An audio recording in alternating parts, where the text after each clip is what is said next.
Islamic मालूमात। सवाल number 1, हज़रत नूह अलैहिस्सलाम के कितने बेटे थे?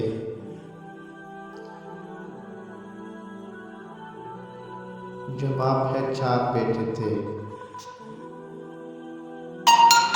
सवाल नंबर 2, हज़रत नूह अलैहिस्सलाम की कौम कितने बुतों की पूजा करती थी?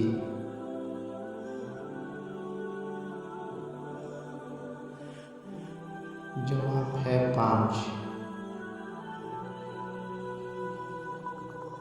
सवाल नंबर 3, हज़रत नूह अलैहिस्सलाम की किश्ती की लंबाई, चौड़ाई और ऊंचाई कितनी थी?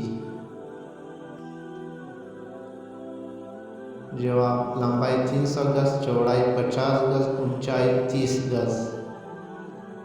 सवाल नंबर 4, किश्ती नूह अलैहिस्सलाम में मखलूकात के कितने तबके थे?